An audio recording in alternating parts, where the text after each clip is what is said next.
Hi guys! Welcome to my YouTube channel. At ito po ipapakita natin kung paano technique gumawa ng offsetting ng hand railings. So yung hand railings na gagawin natin ay square tube, yung materialis natin. At ang gamit natin pang elbow ay yung pang square root natin ay bala ng grinder na pang cutting.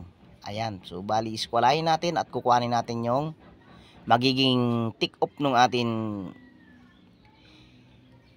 elbow o kantuhan ng hand railings. So yan ay bagong technique na naman yan mga ka-tutorial. Bali sukatin muna natin ng 150.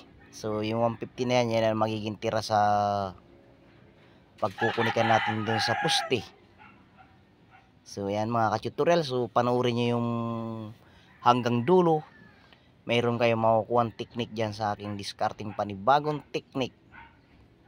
Ayan mga ka-tutorial, ganun lang ang diskarte. Bali hatiin natin sa gitna ang talimbala ng grinder. Ayan, tapos i-roll natin kung saan tumapat yung ikis na yan. Yan, so yan, dyan tayo magsisimula ng cut. Iskwalahin natin yan. Ayan mga ka-tutorial, so panoorin nyo yung panibago na naman natin vlog.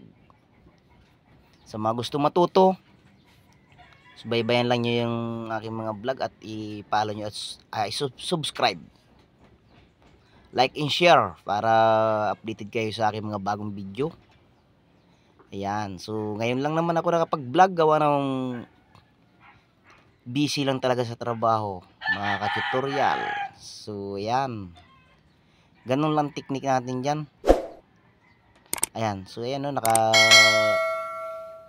iskwala yung atin, bali hinati lang natin yung bala ng grinder. Ayan, so ang tapat nyan, yun ang magiging cutting natin. Ayan, iskwalahin lang.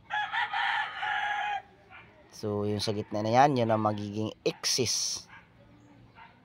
Ayan, at panoorin nyo mga ka-tutorial. Ayan ay ikakabit ko yan dun sa aking ginagawang hand railings.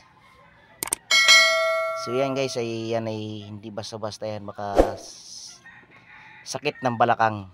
So yung mga umaakyat, hindi sasabit yung kantuhan yan dahil bilog. Ayan, so maingay yung aking mga alagang manok. So ayan na mga ka-tutorial. Yan, so bali katingin na natin.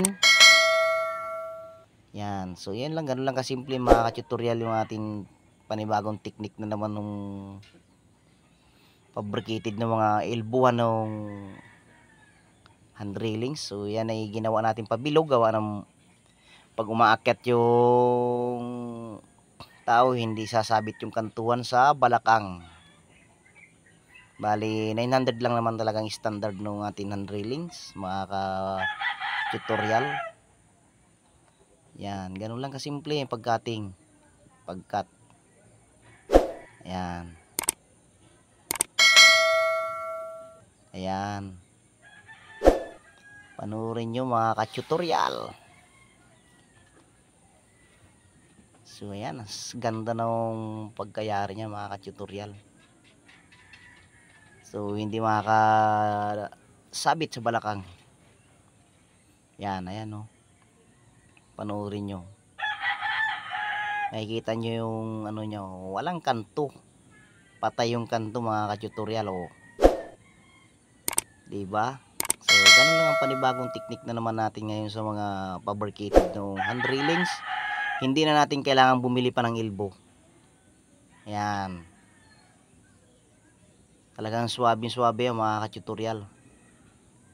So iskwalado yan. Yan, pag nagdikit na yung dulot, ano yan, yung kinat mo na, ano, yung pinaka-roll natin nung bala ng grinder, ayun na, iskwalado na yun. Kahit di mo na gamitan ng iskwala yan mga ka-tutorial, basta yung saktuan talaga yung sukat mo nung tingnan nyo mga ka-tutorial. Wow, swabe-swabe talaga. Yan, yan na naman ngayon ang panibago nating technique. At subaybayan nyo yung mga kasunod nyan mga ka-tutorial. Marami pa yan na ating gagawin ngayong panibagong teknik sa mga hand railings o ano at ano pang mga trabaho. Yan, subaybayan lang nyo mga ka-tutorial yung aking panibagong teknik na naman. So susunod papakita ko naman sa inyo kung paano naman yung ibang mga diskarte sa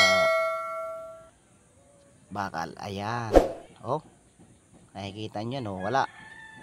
Hindi masasaktan yung ating customer kapag nagpagawa ng ganun. Ayan no. Bali pinatay lang natin yung kantuhan yan mga ka-tutorial. Ayan. So sundan nyo yung aking video. At ayan na, naikabit na natin. Nakikita nyo yung kantuhan na yan. Oh. Swabe yan oh. Ganun lang teknik natin yan mga ka-tutorial. Ayan. Yan oh. So hindi ko na gaano pinakita yung vlog ng pagkakabit. Gawa ng masilan yung ginagawa ko dyan at walang magkakam. Ang na-vlog ko lang yan yung pagkabit ng offsetting. Ayan. Panoorin nyo mga ka-tutorial. Ang ganda oh. At ayan pa yung technique naman natin panibago sa mga secondary. Ayan.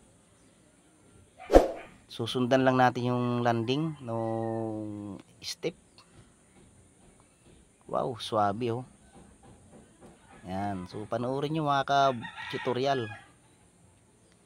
Talaga naman ay swabe yung ating hand railings. Ayan. So hanggang dito na lang muna ang video natin at huwag natin kalimutan mag-like and share at paki-follow na rin sa aking YouTube channel. So see you to next video. Kailangan nyo masubaybayan ng aking mga video. Thank you for watching. Bye bye.